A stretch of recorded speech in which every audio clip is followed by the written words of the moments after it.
갈라디아서 3장은 이제 바울이 갈라디아 교회에 편지를 쓰면서 그들이 지금 잘못된 가르침에 빠져서 이 배가 완전히 전복하는 것처럼, 그리고 완전히 이 비행기가 추락하는 것처럼 교회가 그렇게 추락하고 있는 위기 상황 속에서 이 교회를 다시 세우기 위하여 복음이 무엇인지에 대해서 다시 정확하게 말해주면서 이 복음의 내용을 자세하게 하기보다는 우리가 이 복음을 통해서 구원받는 방법에 대해서 조금 나누고 있어요. 그래서 우리가 구원받는 방법이 율법을 행하는 율법의 행위로서가 아니라 이 복음을 듣고 믿음으로써 구원을 받는 것이다 라고 설명하면서 이제 3장부터는 여기에 대해서 조금 자세히 풀어가는데, 오늘 3장은요 이제 3장을 제가 또 몇 번 나눠서 할 텐데 1절부터 5절까지는 질문을 던져요.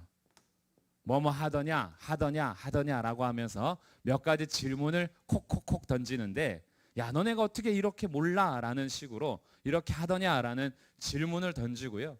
그리고 이제 6절부터 25절까지 이 질문에 대해서 5가지 논증을 합니다. 아브라함의 예를 들어서, 율법의 예를 들어서, 그리고 이 성령께서 어떻게 이 복음으로 역사하셨는지에 대해서 이런 5가지 정도의 논증을 하고, 그리고 이제 26절부터 29절까지 답변을 해요. 이게 이제 3장의 구조입니다. 그리고 이제 4장에서 계속 또 논증하죠. 율법과 믿음에 대해서 얘기하는데, 어느 정도로 이 3장이 집중하고 있냐 하면 율법이라는 단어를 한 갈라디아에서 36번 정도 쓰거든요. 그런데 이 3장에서만 18번 정도를 써요. 그러니까 절반을 여기 3장 안에서 쓰고 있고, 믿음이라는 것도요. 믿음이라는 것도 제가 정확한 숫자가 기억 안 나는데 20몇 번 쓰는데 그 중에 3분의 2 정도를 3장에서 써요. 그러니까 지금 율법과 믿음에 대해서 질문과 답변을 앞두고 5가지의 논증이 구약의 예를 통하여 우리가 과연 구원받는 것이 율법을 행함으로냐 아니면 믿음으로냐, 이것을 자세하게 논증하는 것이 3장 말씀이 되겠습니다.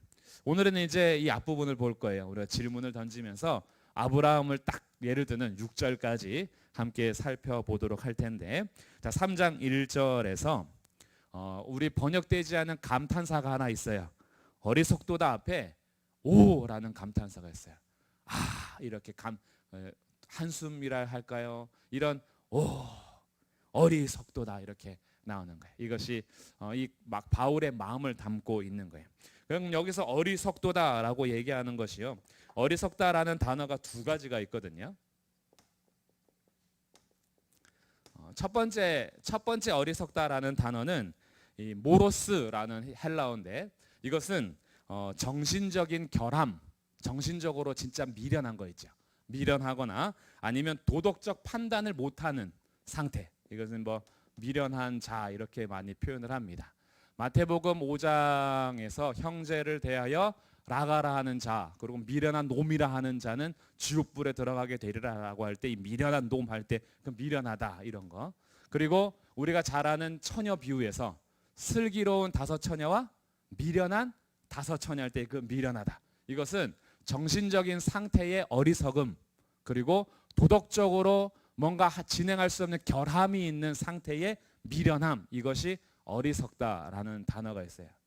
2번째 어리석다라는 헬라어는 아노에토스 이런 뜻이 있어요. 아노에토스라는 단어를 쓰는데, 이거는 생각할 능력이 있어요. 능력은 있는데, 능력은 가지고 있으나 이 능력을 사용하지 않아서 오는 어리석음이에요. 분명히 생각할 능력을 가지고 있으나 이 생각할 능력을 안 쓰는 거예요. 그래서 어리석다라고 하는 이 2가지가 있어요. 그러면 여기에서 어리석도다는 것은 1번 단어를 썼을까요? 2번 단어를 썼을까요? 자, 3절에도 나와요. 너희가 이같이 어리석으냐, 이 단어. 어리석으냐.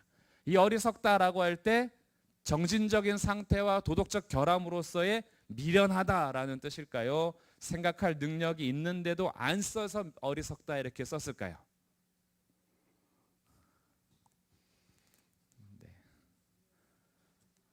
이거는 뭐 제가 답을 찾아봤으니까 아는 거죠. 여기서 쓰는 단어는 2번을 쓰는 거예요. 2번. 갈라디아 사람들은요, 이 복음에 대해서 생각할 능력이 있어요.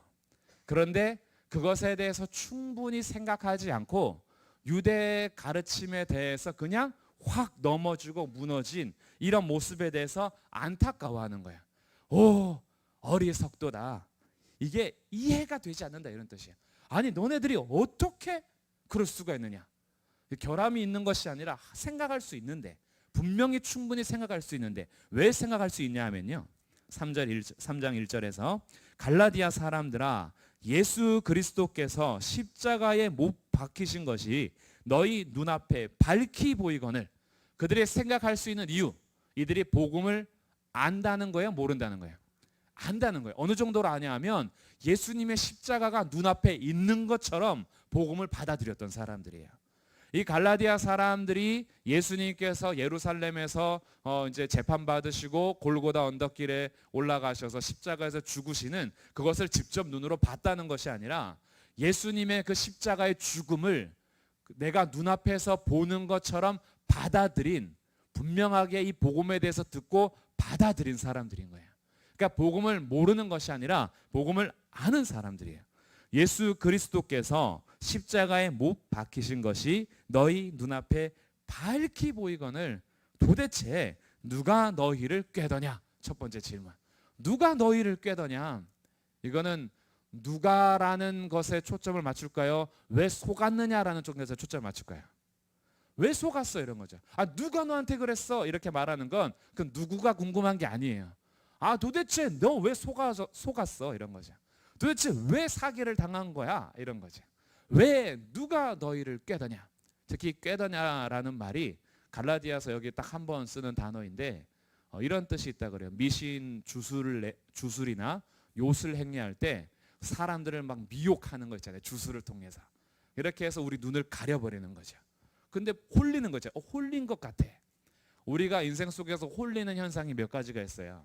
남녀가 이게 사랑의 눈이 멀 때 이때 우리가 이제 꾀더냐 현혹되는 것이 있어요. 그리고 이제 분위기 탈 때 막 시장에서 애들은 가라 이러면서 막 약 팔 때 나도 모르게 약을 사고 있어. 이렇게 막 홀릴 때가 있어요. 뭔가 사람들이 막 우르르 있을 때는 금가 보다 이러고 가져가서 후회하는 경우들이 있죠. 왜 샀지? 내가 왜 그랬지? 홈쇼핑 볼 때 어느 순간에 전화를 누르고 있어. 그리고 이미 시켰어. 딱 왔는데 이거 있는데 저번에도 샀는데 내가 또 샀네. 우리가 이게 현혹될 때가 있어요. 이런 단어인 거예요. 뭔가 이 주술이나 요술에 현혹된 것처럼 너네들이 분명하게 능력이 있어요. 어떤 능력이냐 하면 예수 그리스도의 복음을 알고 그 십자가를 눈앞에 본 것처럼 이 복음을 받아들인 자들이에요. 그러니까 이 복음에 대해서 조금만 더 생각했으면 이것이 아니라는 것을 충분히 생각할 여지가 있음에도 불구하고 어리석게 가는 이 갈라디아 사람들을 보면서 오, 어리석도다 이렇게 얘기하는 거죠. 도대체 누가 너희를 꾀더냐? 그러면서 두 번째 질문을 합니다. 2절. 내가 너희에게 다만 이것을 알려하노니 이것만큼은 너희가 분명하게 알아라. 너희가 성령을 받은 것이 율법의 행위로냐 혹은 듣고 믿음으로냐. 성령을 받은 것이 율법의 행위, 율법을 지키고 내가 율법 따라 살아서 내가 성령을 받았느냐, 아니면 복음을 듣고 믿었을 때 받았느냐. 이렇게 질문을 하는 거예요. 답은 뭐예요? 듣고 믿었을 때죠. 이게 당연한 건데 지금 질문을 하는 거예요. 아니 도대체 너네들이 왜 율법의 행위로 가려고 하느냐 이런 거잖아요. 왜 율법의 행위로 가? 너네들이 성령을 받을 때 과연 율법의 행위로 받은 거냐 아니면 듣고 믿음으로냐 이렇게 질문을 던져요. 그러면서 세 번째, 너희가 이같이 어리석으냐 또 질문하죠. 도대체 너희가 이렇게 생각이 없어? 이렇게 이해하지 못해? 라고 하면서 성령으로 시작하였다가 이제는 육체로 마치겠느냐 또 질문하죠.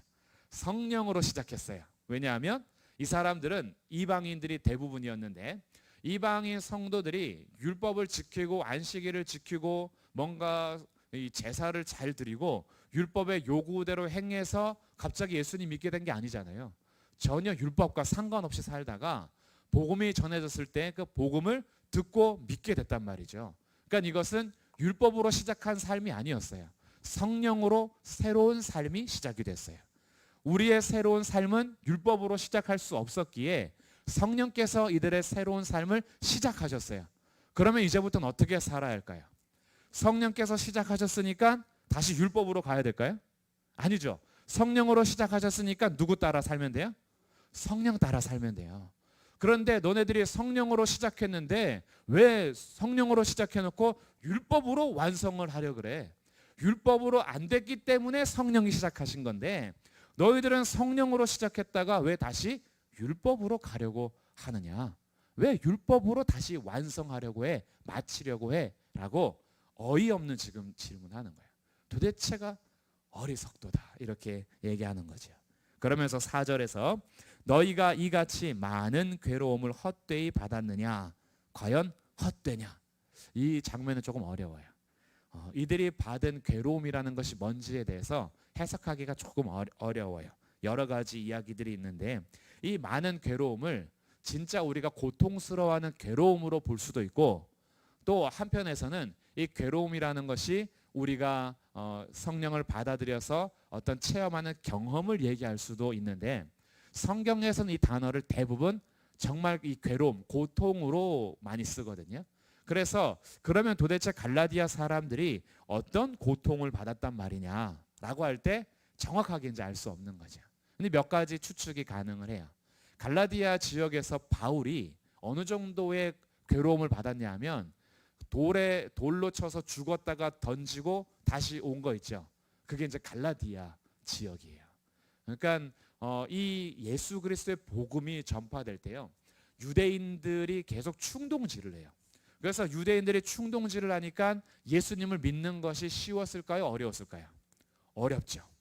예수님을 믿는 것 자체가 이미 때로는 목숨을 걸고 믿어야 돼요. 예수님을 믿는 것이 괴로움을 당할 것을 각오하고 믿어야 돼요. 그러니까 이 갈라디아 사람들이 예수님을 믿게 될 때는요. 이게 보통 괴로움과 고통을 각오하고 믿은 게 아니에요.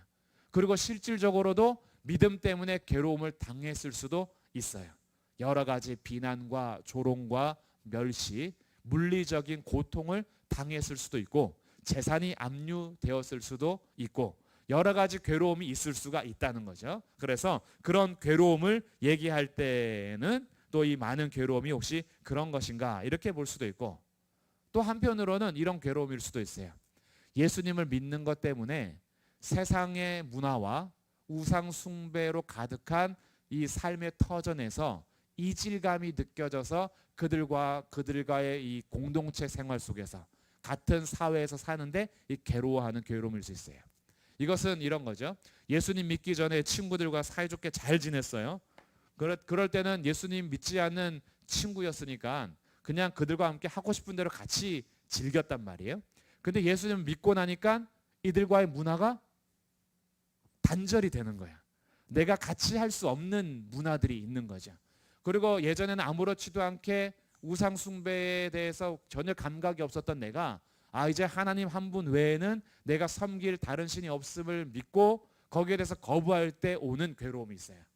우상 숭배로부터 거절할 때의 괴로움과 문화가 달라서 사이좋게 지내던 친구들 사이에서도 이 믿음이 다를 때 오는 고통이 있는 거죠. 괴로움이 있는 거죠. 그래서 갈라디아의 믿음의 성도들도 그 삶의 터전을 가지고 있는 이방 신들의 문화들 그리고 예수님을 알지 못하는 세속적인 문화들과 오는 이 충돌들 이것이 괴로움일 수도 있다.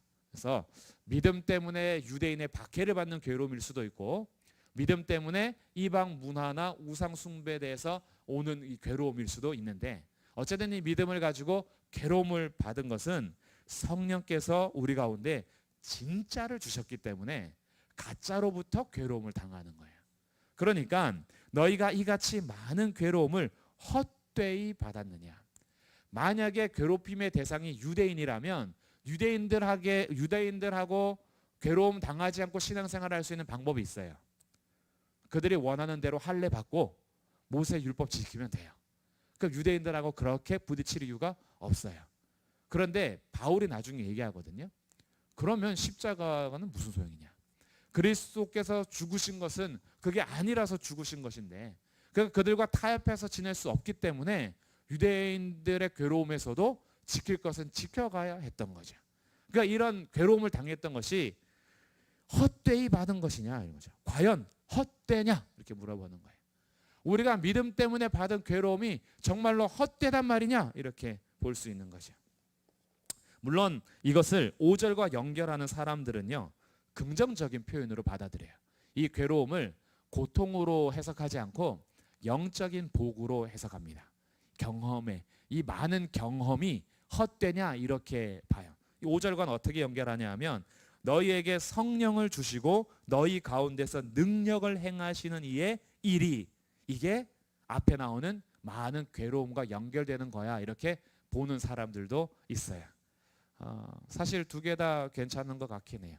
성령께서 오셨을 때 우리에게 주신 일들이 과연 헛된 일이냐, 그럴 수 없다라고 말하는 것도 맥락이 이어지고, 그러나 보통 괴로움이란 단어를 고통이란 단어로 많이 썼기 때문에 믿음 때문에 오는 고통으로 봐도 좋다 이렇게 할 수 있는데, 저는 그래도 대세를 좀 따릅니다. 대세는 고통으로 많이 봐요. 고통, 믿음 때문에 오는 고통. 우리가 믿음 때문에 받은 고통이 과연 헛될 수 있느냐? 헛될 수 없다 이거죠.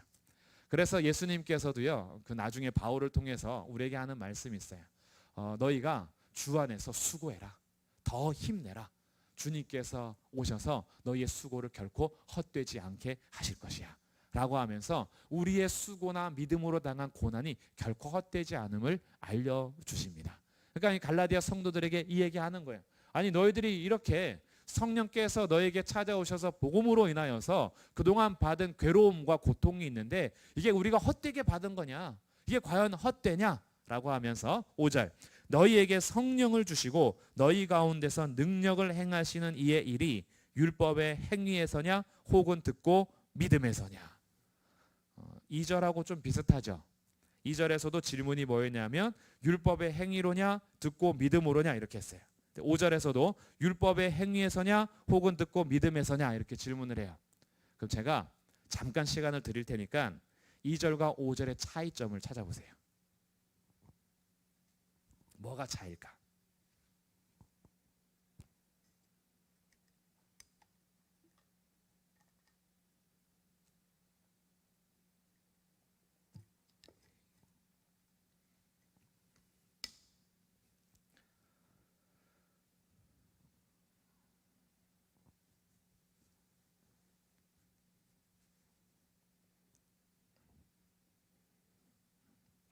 여기서 이제 초등학생들이 찾는 차이점은 번역, 율법의 행위로냐 했고 여기는 행위에서냐 이렇게 했다.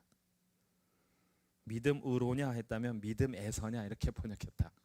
이런 것 좀 찾을 수 있겠지만 맥락 속에서 큰 차이가 하나 있어요. 2절에서는 율법의 행위로냐 혹은 듣고 믿음으로냐라고 묻는 것이 어떤 물음이었냐면 너희가 성령을 받은 것이 이거였어요. 너희가 주체예요. 너희가 성령을 받은 것이 율법의 행위냐 듣고 믿음으로냐 이거였어요. 그럼 5절에서는 뭐냐 하면 너희가 아니라 누구예요? 능력을 행하시는 이의 일이 하나님이 주체가 되는 거야. 하나님께서 능력을 행하시는 일이 율법의 행위에서냐 듣고 믿음에서냐 이렇게 나오는 거죠. 그러니까 이 주체가 달라요. 2절에서는 받는 입장에서 우리가 성령을 받을 때에 듣고 믿음으로 받았냐 율법의 행위로 받았냐고, 5절에서는 하나님께서 일을 행하실 때 그때가 율법의 행위에서냐 아니면 듣고 믿음에서냐 이렇게 첫 번째 차이는 주체가 다르다. 2절에서는 사람의 받는 입장이었다면 5절에서는 주시는 입장이었고, 또 하나 차이점이 있다면 2절에서는 성령을 받은 것이 예전에 받았던 그 경험이에요. 성령을 받은 것이라면 5절에서는 성령을 주시는 거예요.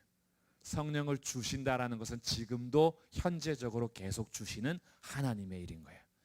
그러니까 우리가 복음을 듣고 믿을 때에 성령을 받았어요. 감사한 거죠. 그런데 하나님이 성령을 주시는 일을 계속 하시는 거예요. 여기에 대해서 공통적으로 질문, 우리가 성령을 받는 것도 그렇고 하나님께서 성령을 주시는 것도 그렇고 그것이 율법의 행위냐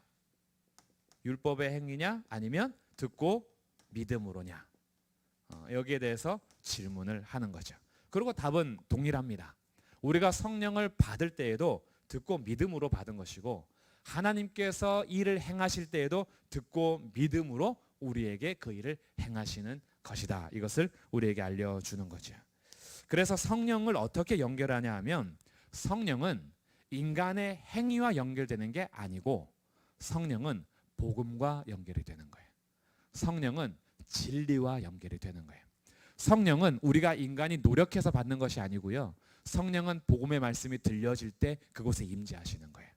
그러니까 이것을 갈라디아 교회 성도들에게 분명하게 말씀해 주면서 오늘 우리에게도 분명하게 말씀해 줍니다. 성령께서 오시는 건요. 인간이 노력해서 오시는 게 아니에요. 인간이 우리가 열심히 공을 들여서 지성이면 감천 이게 하늘이 감동을 하는 거죠. 그래서 우리가 열심히 신앙생활하고 열심히 빌고 열심히 신의 마음에 들게 하면은 그때 주시는 선물이 성령인 게 아니고 성령은 주님께서 주신 복음이 들려질 때에 그곳에서 오셔서 역사하신다는 거예요. 그러니까 우리의 시작을 인간이 한 것이 아니라 하나님이 성령을 통해서 하신 거야. 그런데 이렇게 시작하신 성령의 역사를 너희가 어떻게 인간의 행위로 마무리하려고 하느냐? 어리석도다 갈라디아 사람들아 라고 이들 가운데 말씀하는 거예요. 오늘도 마찬가지인 거예요. 우리에게 성령을 주신 것은요. 우리의 노력과 우리의 행위로 주신 게 아닙니다. 우리가 열심히 신앙생활해서 성령을 받은 게 아니에요. 우리가 죄인 되었을 때에 우리에게 들려진 복음을 하나님께서 듣고 깨닫게 하시는 성령을 선물로 주셔서 우리가 이 말씀을 받아들여 믿습니다. 믿겠습니다. 라는 모든 역사도 하나님의 일이지만 믿습니다. 라고 하는 그 결단 속에서 성령께서 임재하셔 우리에게 선물을 주시는 거예요. 이 성령의 역사하신 거죠. 그러니까 이것은 우리가 받아들이는 것이 우리가 이렇게 가져서 삭슬 받는 게 아닌 거예요. 이것이 우리에게 주신 하나님의 놀라운 일이었던 겁니다. 그러니 성령을 받을 때도 율법을 행함으로 받은 것이 아니라 복음을 듣고 믿음으로 받은 것이요. 하나님께서 일하실 때에도 우리의 율법의 행위를 보고 주신 것이 아니라 듣고 믿을 때에 우리에게 하나님께서 일을 하신 거예요. 이것은 지금도 여전히 그렇게 일하시는 하나님의 역사입니다. 그러니까 성령으로 시작한 삶은 누구를 따라 살아야 하냐 하면 성령을 따라 살아야 하는 거예요. 이게 이제 뒤에서 조금 더 자세히 나올 거예요. 육체를 따라가는 자는 육체의 일을 통해서 육체의 열매를 맺을 것이고 성령을 따라 행하는 자는 성령을 쫓아 행하여 성령의 열매를 맺을 것이다. 이게 이제 갈라디아서에서 계속 우리에게 성령의 새로운 삶에 대해서 말해 줄 건데 오늘은 그 시작을 알려주고 있어요. 성령께서 시작하셨으니 누가 마치실 거예요? 성령께서 마치실 거예요. 이것을 믿으십시오. 우리에게 성령을 통하여서 믿음을 주신 하나님이 마지막 날까지 책임져 주실 겁니다. 착한 일을 시작하신 이가 마치는 날까지 그 일을 행하실 거예요. 이 복음 안에서 우리가 확신을 갖게 되는 거예요. 하나님의 신실하심 때문에 하나님의 놀라운 사랑 때문에 성령을 통하여서 일하시는 하나님이 오늘도 나 같은 죄인을 살리셔서 끝까지 나를 붙잡아 주시는 하나님의 그 성령의 사역을 통하여서 우리가 성령의 보증하심을 통하여 확신을 갖게 되는 거예요. 그래서 이 확신 안에서 우리는 누구를 쫓아 사냐 하면 성령을 쫓아 사는 거예요. 이것이 우리의 신앙 생활인 거예요. 그래서 이제 여기에 대해서 질문을 하면서 어찌 그러냐? 누가 너희를 깨더냐? 율법을 행위로냐? 믿고 듣고 믿음으로냐? 아니 도대체 왜 이렇게 어리석으냐? 그러면서 질문을 던졌던 그 바울이 6절부터 5가지 논증을 하는데 오늘은 이제 시작 부분만 딱 보고 다음 주에 이어서 하겠습니다. 자, 시작은 누구 이야기를 하냐 하면 6절 말씀 같이 읽어보겠습니다. 시작. 아브라함이 하나님을 믿음에 그것을 그에게 의로 정하셨다 함과 같으니라. 아멘. 자, 지금 아브라함 이야기를 하는 이 장면은요. 창세기 15장 6절 말씀을 인용하는 거예요. 창세기 15장 6절이라는 것이 중요한 거예요.